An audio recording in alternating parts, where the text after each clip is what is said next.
Selamat pagi teman-teman, Assalamualaikum warahmatullahi wabarakatuh. Kembali lagi bersama channel Tes CPNS dan Navigator Guru. Kali ini kita akan bahas lagi teman-teman soal-soal tentang berkaitan dengan pretest PPG di dalam jabatan tahun 2023 ini, khusus untuk prodi PGSD ya teman-teman ya.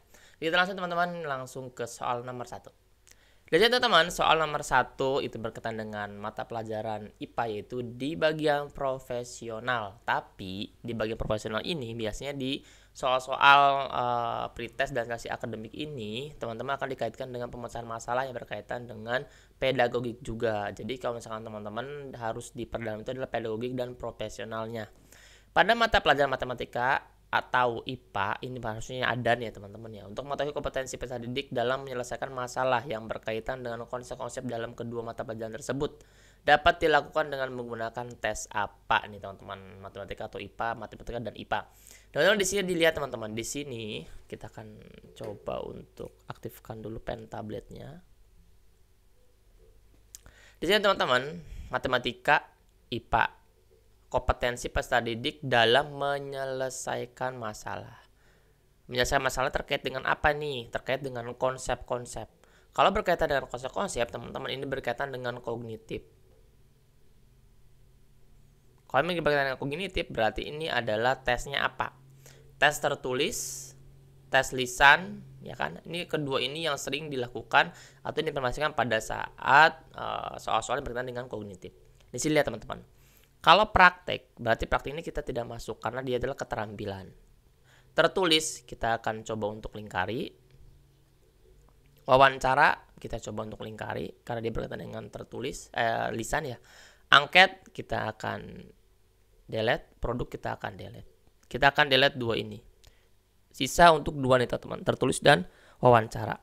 Dalam keadaan kognitif seperti ini, maka yang harus kita lakukan adalah ketika ada dua jawaban yang memang ragu untuk mana yang paling benar, maka kita lihat lagi teman-teman. Dalam kedua mata pelajaran tersebut dilakukan dengan menggunakan tes apa. Kalau misalkan menyelesaikan masalah itu bukan dengan wawancara. Kalau misalkan dengan wawancara itu biasanya dia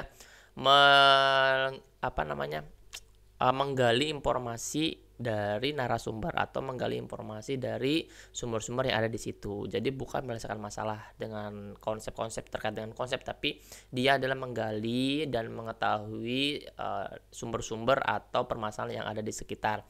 Nah, yang paling tepat adalah yang tertulis teman-teman, karena tertulis ini termasuk ke dalam tes dalam kognitif nih teman-teman. Oke.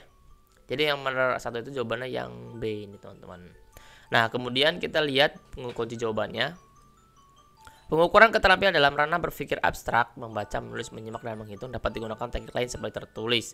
Tes tertulis ini mata pelajaran matematika atau IPA untuk mengetahui kompetensi peserta didik menyelesaikan masalah yang berkaitan dengan konsep-konsep dalam kedua mata pelajaran tersebut. Dapat dilakukan dengan tes tertulis pada mata pelajaran rumpun bahasa peserta didik menyusun berbagai jenis teks. Jadi yang matematika dan IPA ini yang paling tepat yang tentang menyelesaikan masalah berkaitan dengan konsep itu adalah tesnya tes tertulis. Oke. Nah, tentang penilaian-penilaian ini teman-teman tinggal perdalam lagi apa itu yang termasuk dalam penilaian dalam ranah kognitif, afektif, dan psikomotorik ya. Sekarang nomor 2 nih teman-teman. Nah, ini yang sering banget ketukar-tukar nih. Ini adalah dasar banget ya teman-teman, soal-soalnya yang mudah-mudah banget. Model pembelajaran yang dimulai dengan pemberian rangsangan, stimulasi, dan pernyataan atau identifikasi masalah adalah model apa? Yang dikatakan adalah model pembelajaran teman-teman, bukan teori ya. Kalau misalkan teori kan stimulus respon, biasanya kan teman-teman masuknya ke situ. Nah, sekarang adalah model nih teman-teman. Apakah A. PJBL, Project Based Learning? Apakah B. Problem Based Learning? Atau C. Inquiry Learning? D. Discovery Learning? Atau E. Ceramah? Jelas kalau misalnya kita akan delete, ceramah itu kita akan delete. Karena ceramah itu bukan model tapi metode ya teman-teman. Nah, tinggal kita cari aja nih di keempat ini. PJBL, Problem Based Learning, Inquiry Learning, atau Discovery Learning. Teman-teman, kalau teman-teman lihat nih, di dalam pemberian rangsangan nih teman-teman, tidak ada project based learning dan problem based learning cirinya untuk memberikan rangsangan terlebih dahulu.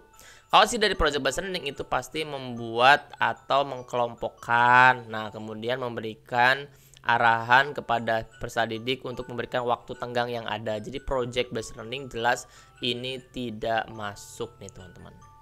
Mana nih? Nah, ini tidak masuk. Problem based learning itu pun tidak masuk. Tinggal inquiry learning dan discovery learning yang memang sering untuk ketukar-tukar nih teman-teman. Tapi jawaban yang nomor 2 itu adalah apa nih teman-teman? Discovery learning ya teman-teman ya. Nah, lihat nih teman-teman, ada bagannya. Di sini teman-teman, discovering, inquiry learning, problem based learning, dan project based learning. Di sini ada sintaknya. Terlihat dari sintaknya aja dulu teman-teman. Kalau discovery learning itu adalah stimulasi. Ini stimulasi. Dan kedua, inquiry learning itu dimulai dengan orientasi masalah. Ini perbedaannya aja. Kalau misalkan discovery learning itu dari stimulasi, diberikan stimulasi dulu, baru di problem statement. Kalau misalkan inquiry learning itu orientasi masalah dulu, baru pengumpulan data dan verifikasi data. Kalau berkaitan dengan verifikasi data, pengumpulan data, nah itu adalah berkaitan dengan inquiry learning. Sedangkan kalau problem based learning itu orientasi pada masalah terlebih dahulu. Kemudian kalau project based learning pertanyaan mendasarnya dulu, baru mendesain perencanaan produk. Karena kan yang paling terlihat dari project based learning adalah menyusun jadwal pembuatan dan mendesain produk ya teman-teman ya. Ini yang paling mendasar banget di model pembelajaran project based learning. Jadi kita harus paham juga teman-teman sintaknya supaya kita tidak ketukar apa itu discovery learning, apa itu inquiry learning, apa itu problem based learning, apa itu project based learning, seperti itu. Oke. Untuk teman-teman semua yang belum mendaftar di kelas belajar pendampingan studi akademik PG bersama kami teman-teman di angkatan ketiga, silakan teman-teman untuk WhatsApp aja teman-teman di chat Mintera nih, adminnya 087723317506. Silakan teman-teman ya. Kita belajar selama 2 minggu Zoom dan kita belajar drill soal setiap hari di kuis Telegram, oke? Kita lanjut teman-teman di soal nomor 3. Oh, ini yang tadi ya jawabannya. Nah, tapi itu udah kita coba untuk diterangkan kan teman-teman. Jadi ini nanti teman-teman langsung next aja. Kita langsung nomor 3 nih teman-teman. Kecerdasan ini merupakan kemampuan seseorang dalam memahami dan berinteraksi dengan orang lain secara efektif. Nah, dilihat teman-teman, ini dilihat langsung ke soalnya karena ini kan panjang termasuknya ya. Misalnya mudah bergaul adalah termasuk ke dalam kecerdasan apa? Diantaranya adalah kecerdasan ya. Ada beberapa kecerdasan teman-teman, 8 kecerdasan yang teman-teman bisa nanti baca. Kecerdasan ini di dalamnya itu tentang kemampuan seseorang dalam memahami dan berinteraksi dengan orang lain. Berarti kan antara si A berinteraksi dengan si B gitu kan teman-teman. Ini si A ini dengan si B, berarti interaksi antara 2 orang atau lebih. Kalau misalnya berinteraksi dengan 2 orang atau lebih, berarti kan secara komunikasinya harus bagus. Nah, di dalam opsinya teman-teman dari A, B, C, D, E ini mana yang termasuk ke dalam opsi yang kemampuan berkomunikasi dengan bagus. Nah, kita coba bongkar. Kinestetik ini tidak. Kinestetik kan tentang bergerakan dan lain sebagainya. Interpersonal, intrapersonal kita akan buat checklistan dulu. Linguistik dan naturalis. Nah, ini terus tidak mungkin berkaitan dengan alam. Tinggal ada 3 nih teman-teman. Interpersonal, intrapersonal, dan linguistik. Kalau misalkan orang linguistik itu cara berkomunikasi yang memang dia diserotnya komunikasinya saja. Tapi kalau berinteraksi itu tidak linguistiknya sih teman-teman. Tapi ada kemampuan yang lain. Jadi yang D ini tidak termasuk. Nah, menyisakan ada 2 nih. Interpersonal dan intrapersonal. Dari kedua ini kita akan pilih salah satu jawaban nomor 3 yang paling tepat teman-teman. Nah, apakah dari B, C, atau yang mana nih teman-teman? Karena di interpersonal dan intrapersonal biasanya teman-teman itu ketukar-tukar nih. Nah, kita coba bahas ya teman-teman. Kalau misalkan interpersonal itu kemampuan antara teman-teman dan orang lain. Kalau intrapersonal itu kemampuan diri sendirinya saja. Nah, bedanya di mana nih? Kalau interpersonal itu diperlukan untuk berkomunikasi, berinteraksi, dan bergaul bersama teman-temannya. Berarti dia tidak hanya komunikasi saja, tapi ada berinteraksi dengan cara yang lainnya. Berarti seperti ini. Dia jawaban yang 3 itu B. Tapi kita lihat dulu nih intrapersonal apa. Kalau interpersonal biasanya nih teman-teman, seorang itu misalnya menulis diary, kemudian dia itu lebih kepada kemampuan untuk diri sendiri, mengungkapkan diri sendirinya saja, tidak untuk bersama dan kemampuan berinteraksi dengan orang lain. Jadi interpersonal itu lebih kepada diri sendiri saja, di dalam diri sendirinya. Kalau interpersonal berarti keluar, itu aja kalau misalnya teman-teman lupa. Intrapersonal itu untuk diri sendiri, interpersonal itu adalah untuk saya dan untuk orang lain gitu. Jadi 2 orang atau lebih interpersonal. Jadi yang nomor 3 ini adalah yang B. Biasanya kan kelewat-lewatnya gitu teman-teman. Kan eman juga nih kalau misalkan ada yang keluar soal-soal seperti ini, teman-teman kan untuk menambah-nambah nilai kan harus paham perbedaan yang sangat tipis banget interpersonal dan interpersonalnya. Oke, kita lanjut di soal nomor 4 nih teman-teman. Nomor 4 ini adalah penilaian KI 2 yang merupakan cerminan sikap dan perilaku peserta didik untuk melaksanakan tugas dan kewajibannya. yang seharusnya dilakukan terhadap diri sendiri, masyarakat, lingkungan, negara, dan Tuhan Yang Maha Esa, termasuk ke dalam ranah sikap apa? Di sini sudah ada nih teman, di stabilo ini warna kuning. Melaksanakan, kebuka. Untuk melaksanakan tugas dan kewajiban.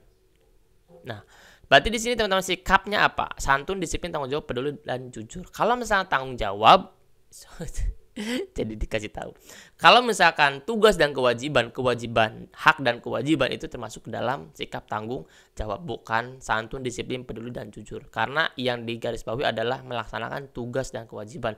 Kalau kita melaksanakan tugas itu harus ada tanggung jawabnya. Kalau misalnya tidak rasa tanggung jawab, terus sikap tanggung jawab, dia nggak akan melaksanakan tugas, apalagi melaksanakan tugas dengan baikan itu teman-teman. Jadi yang paling tepat adalah yang C. Ini gampang banget. Kalau santun berarti kan tidak ada perilaku yang ditonjolkan di atas. Disiplin pun tidak. Disiplin itu biasanya tepat waktu sesuai dengan job description gitu. Peduli ini tidak ada interaksi dengan orang lain. Jujur pun tidak ada berkaitan dengan jujur yang di atas, karena dia melaksanakan tugas dan kewajibannya.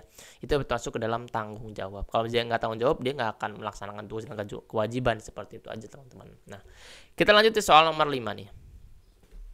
Salah satu konsep macam-macam model pembelajaran yang menekankan pada keterkaitan antara materi pembelajaran dengan dunia kehidupan siswa. Dari sini aja kita sudah bisa menebak model pembelajarannya. Oke, kenapa bisa seperti itu? Karena clue-nya ada di sini teman-teman. Kehidupan siswa secara nyata.